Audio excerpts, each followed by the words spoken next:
दोपहर की धूप सिर पर आग बरसा रही थी। एक औरत अपने छोटे से बच्चे को गोद में लिए जंगल के बीचों बीच बनी पगडंडी पर धीरे धीरे आगे बढ़ रही थी। माथे पर पसीना, चेहरे पर थकान, मगर आंखों में जिद साफ झलक रही थी। बच्चा गोद में बेचैनी से हिल रहा था। कभी मां का आंचल पकड़ता, कभी आंखें मिचमिचाकर रोने लगता। जंगल हरा भरा था, लेकिन अजीब सा सन्नाटा पसरा हुआ था। चारों तरफ ऊंचे ऊंचे पेड़, पत्तों से छनकर आती धूप और बीच बीच में उड़ते पंछियों की आवाज। हवा भी गर्म थी, लेकिन उसमें मिट्टी और पत्तों की खुशबू थी। औरत हर कदम पर यही सोच रही थी कि गांव छोड़कर सही किया या नहीं, लेकिन अब पीछे लौटने का कोई रास्ता नहीं था। गांव में ताने, बातें और मजबूरी ने उसका जीना हराम कर दिया था।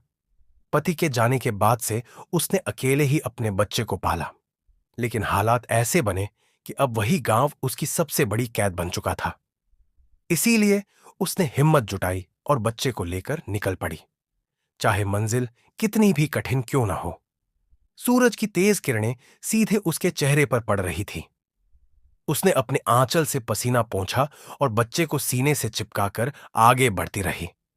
तभी उसे महसूस हुआ कि पेड़ों के बीच कहीं हलचल है। पत्तों के हिलने की आवाजें साफ सुनाई दी। उसने रुककर ध्यान लगाया, लेकिन सामने कुछ नजर नहीं आया। दिल की धड़कनें तेज हो गईं। वह जल्दी जल्दी चलने लगी, पर जैसे ही कुछ दूरी तय की, उसे फिर वही सरसराहट सुनाई दी, जैसे कोई पीछे पीछे आ रहा हो। उसकी हथेलियां पसीने से भीग गईं। बच्चे ने भी रोना शुरू कर दिया। उसने हड़बड़ाकर बच्चे को शांत करने की कोशिश की, मगर डर उसके चेहरे पर साफ झलक रहा था। अचानक झाड़ियों से कुछ उड़कर निकला।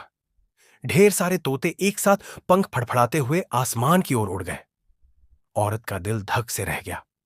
उसने गहरी सांस ली, जैसे कुछ पल के लिए राहत मिली हो। लेकिन राहत ज्यादा देर नहीं टिक पाई, क्योंकि अब उसे सामने की जमीन पर कुछ दिखाई दिया। ताजा पंजों के निशान। ये किसी छोटे जानवर के नहीं, बल्कि किसी बड़े शिकारी के लग रहे थे। उसके कदम ठिठक गए। उसने अपने बच्चे को और कसकर पकड़ लिया। माथे पर पसीना और तेज बहने लगा। जंगल की खामोशी अब और भारी लग रही थी। हवा भी जैसे थम गई थी।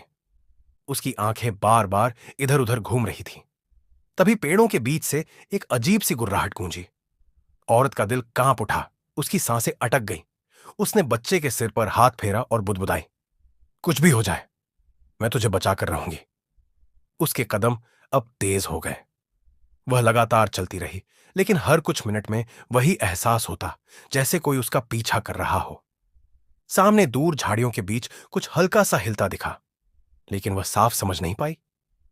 डर और मातृत्व की जंग उसके भीतर चल रही थी। जैसे ही उसने सोचा कि अब हिम्मत जवाब देने वाली है, तभी उसे दूर से एक पुरानी लकड़ी की झोपड़ी दिखाई दी। धूप में जर्जर दीवारें चमक रही थीं। छत पर सूखी घास बिखरी थी। उसके दिल में एक उम्मीद जगी। उसने कदम और तेज कर दिए, लेकिन उसे अंदाजा भी नहीं था कि उस झोपड़ी में पहुंचने के बाद उसकी जिंदगी का सबसे कठिन इम्तिहान उसका इंतजार कर रहा है। औरत की सांसें तेज हो रही थीं, पैर कांप रहे थे, लेकिन आंखें उस पुरानी झोपड़ी पर टिकी हुई थीं। उसके भीतर जैसे उम्मीद और डर दोनों एक साथ दौड़ रहे थे। उसने बच्चे को और कसकर सीने से लगाया और लड़खड़ाते कदमों से झोपड़ी की ओर बढ़ी। झोपड़ी के दरवाजे पर पहुंचकर उसने देखा कि लकड़ी इतनी पुरानी थी कि कई जगहों पर फट चुकी थी।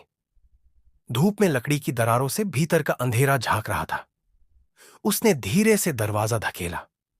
दरवाजा चरमराते हुए खुला और अंदर से धूल और बासीपन की गंध बाहर आई। उसका दिल धड़क उठा, लेकिन उसके पास कोई और रास्ता नहीं था।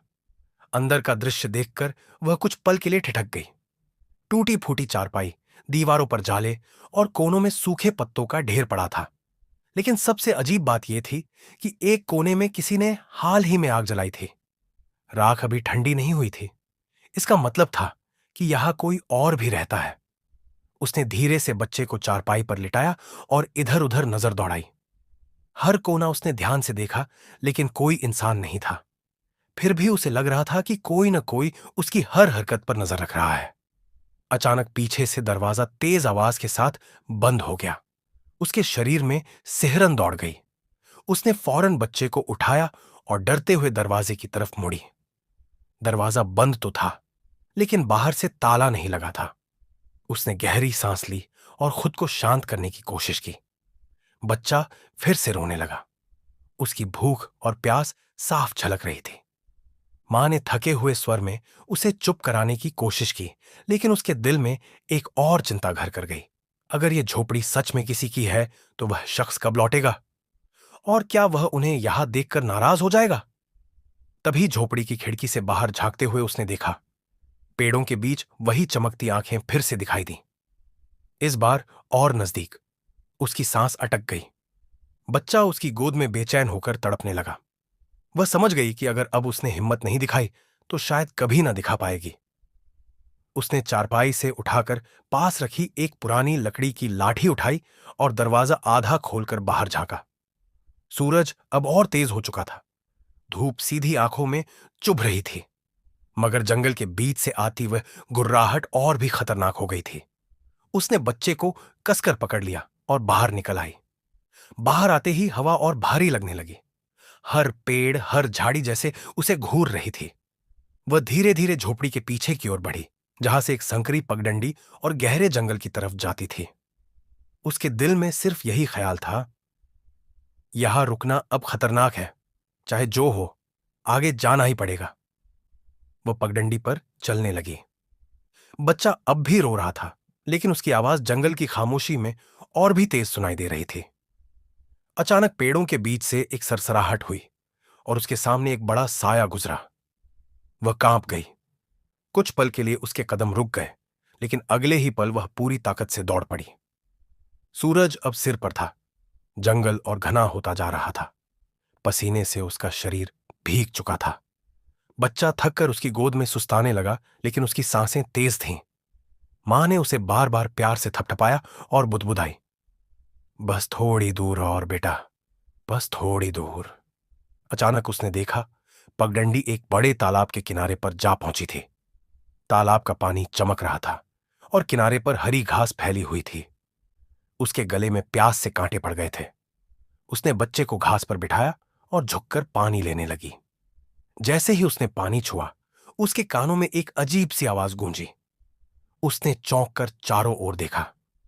तालाब के उस पार झाड़ियों के बीच कोई खड़ा था। धूप की वजह से चेहरा साफ नहीं दिख रहा था, लेकिन इतना समझ आ रहा था कि वह इंसान है। उसके मन में डर और उम्मीद दोनों ने जगह बना ली। क्या यह कोई मदद करने वाला है या फिर कोई खतरा? उसने बच्चे को उठाया और हिम्मत जुटाकर आवाज लगाई, कौन है वहां? झाड़ियों में हलचल हुई, पर कोई जवाब नहीं आया। उसने फिर पुकारा, कृपया सामने आ जाइए, मैं मुसीबत में हूं। धीरे धीरे झाड़ियों से एक आदमी बाहर आया। उसके कपड़े मैले कुचैले थे, दाढ़ी बढ़ी हुई थी और आंखों में अजीब सी चमक थी। औरत के गले से आवाज तक नहीं निकली। वह आदमी एक एक कदम बढ़ते हुए उनके करीब आने लगा। मां का दिल धड़क उठा। उसने बच्चे को कसकर पकड़ लिया। आदमी ठहर गया और गहरी आवाज में बोला, तुम यहां कैसे पहुंची? ये जगह तुम्हारे लिए नहीं है। उसकी आंखों में कोई रहस्य छिपा था। औरत के लिए यह सबसे बड़ा सवाल बन गया। क्या यह आदमी उनका सहारा बनेगा या जंगल के इस सफर का नया खतरा?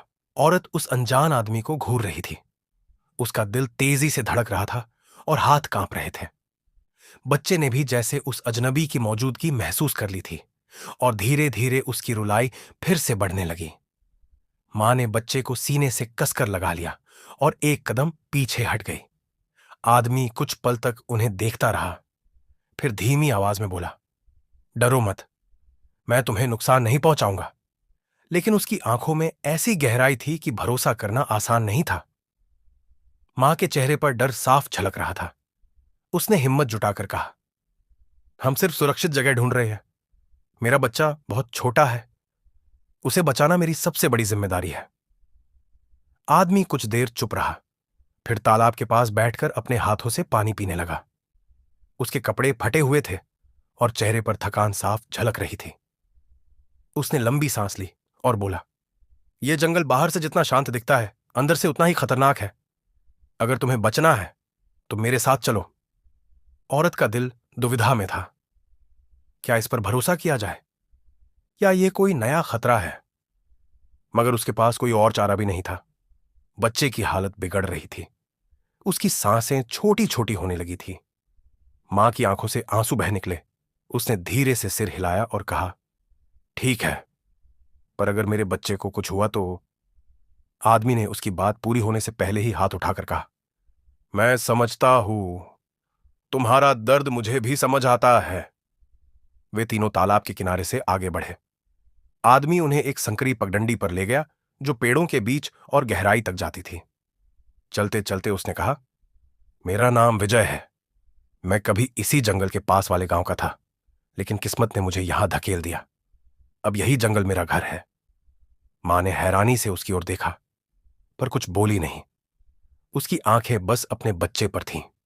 बच्चे का चेहरा लाल हो रहा था और प्यास से उसकी आंखें सूख गई थीं। विजय ने यह देखा और झट से अपने झोले से एक छोटा सा लोहे का डिब्बा निकाला।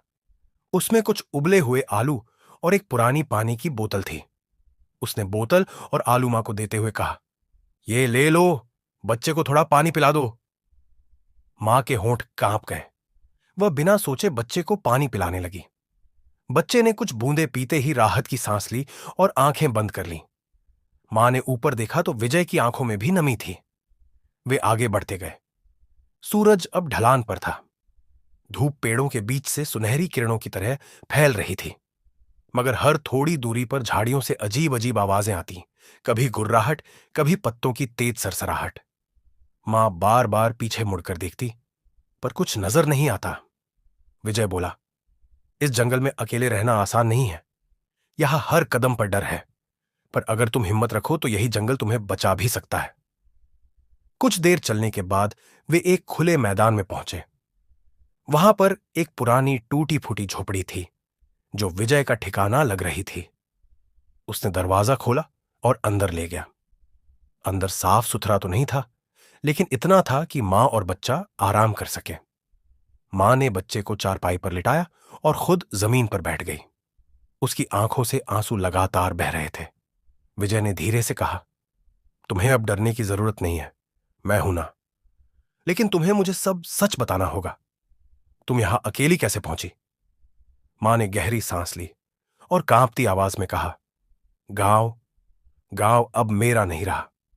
पति के जाने के बाद से सब बदल गया। लोग ताने मारते, अपमान करते। मैंने बहुत सहा, पर अब और नहीं सह सकती थी। इसीलिए मैं अपने बच्चे को लेकर निकल पड़ी। बस इतनी ही कहानी है। विजय ने आंखें बंद कर ली। कुछ देर बाद बोला, तेरा दर्द मैं समझ सकता हूं। जब अपना गांव ही पराया हो जाए तो इंसान टूट जाता है। मैं भी टूटा था, और तभी इस जंगल ने मुझे अपना लिया। मां चुप रही। वह बस अपने बच्चे को देख रही थी, जिसकी सांसें अब कुछ ठीक हो गई थीं। तभी अचानक बाहर से एक अजीब सी आवाज आई, जैसे कोई बड़ा जानवर झोपड़ी के चारों तरफ घूम रहा हो। विजय फौरन उठ खड़ा हुआ और दरवाजे की तरफ बढ़ा। उसने धीरे से कहा, चुप रहना, यह खतरा है। मां का दिल फिर से तेजी से धड़कने लगा। उसने बच्चे को कसकर पकड़ लिया। बाहर से गुर्राहट और पत्तों के टूटने की आवाजें आ रही थीं। विजय ने अपनी लाठी उठाई और खिड़की से बाहर झांका। उसकी आंखें फैल गईं। उसने धीरे से कहा, यह तो बाघ है, और बहुत करीब। मां की सांसें थम गईं। बच्चे ने हल्की सी सिसकी ली और मां ने उसके मुंह पर हाथ रख दिया। झोपड़ी का हर कोना जैसे उस बाघ की परछाई से कांप रहा था। विजय ने धीमी आवाज में कहा, अगर हम शांत रहे तो शायद ये चला जाए, लेकिन अगर इसे हमारी आहट मिल गई तो बचना मुश्किल होगा। मां की आंखों से आंसू टपकने लगे। उसने मन ही मन भगवान को पुकारा, मेरे बच्चे को कुछ मत होने देना। बाहर बाघ की परछाई खिड़की पर उभर आई। उसकी आंखें सूरज की रोशनी में चमक रही थीं। विजय की पकड़ लाठी पर और कस गई। अंदर एक खामोशी का तूफान था और बाहर मौत का साया मंडरा रहा था। बाघ झोपड़ी के दरवाजे पर कुछ पल ठहरा, फिर गुर्राहट करता हुआ चारों ओर घूमने लगा। मां की आंखों में आंसू थे। बच्चा उसकी छाती से चिपका कांप रहा था। विजय ने सांस रोके खिड़की से झांका और धीरे से बोला, भगवान का शुक्र है, ये अब जा रहा है। सचमुच कुछ ही पलों में बाघ दूर झाड़ियों में गुम हो गया। मां जमीन पर बैठ गई। उसके आंसू थम ही नहीं रहे थे। विजय ने उसके कंधे पर हाथ रखकर कहा, तू और तेरे बच्चे अब सुरक्षित हो। डर खत्म हो गया। मां ने सिर उठाया और पहली बार मुस्कुराई। अगले दिन सुबह की धूप में पत्तों से छनकर आती किरणें झोपड़ी को रोशन कर रही थीं। बच्चा हंसते हुए तितलियों की ओर हाथ बढ़ा रहा था। मां की आंखों में थकान की जगह अब सुकून था। उसने विजय की ओर देखा और कहा, तुमने हमारी जान बचाई।